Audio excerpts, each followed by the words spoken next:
आज के इस वीडियो में हम क्लास 9th का इंग्लिश के फर्स्ट यूनिट टेस्ट का पेपर सॉल्यूशन देखने वाले हैं।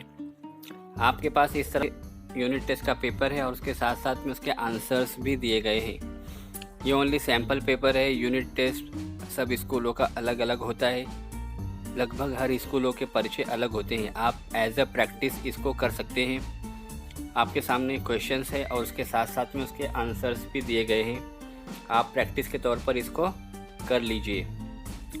यहाँ पर आपके पास सेकंड क्वेश्चन है, फर्स्ट का बी, डू एज डायरेक्टेड, और नीचे है क्वेश्चन नंबर सेकंड।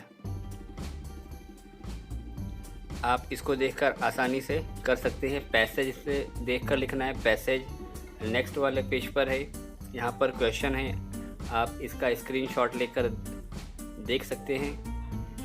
पैसेज में से आपको ढूंढकर लिखना है। इस तरह से आपको इसकी प्रैक्टिस करनी है।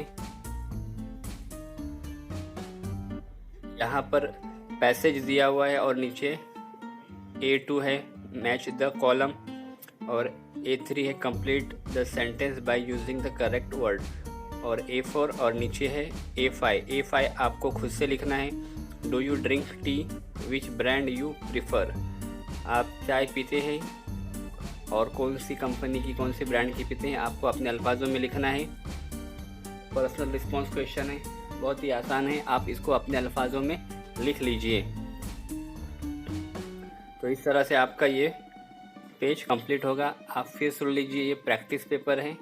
आपको इसके ज़रिए प्रैक्टिस करते हुए क्लास 9 का इंग्लिश का पेपर फर्स्ट यूनिट टेस्ट का कंप्लीट करना है। आपका भी पेपर इसी तरह से इसी पैटर्न पर होगा।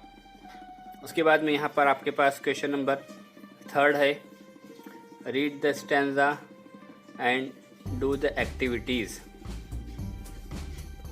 नीचे लिखा हुआ है स्टैंजा, पोएम है, उसका स्टैंजा है। आप इसको देखकर आसानी से इसके आंसर्स को कर सकते हैं। नीचे A1, A2 और लास्ट में A3 है।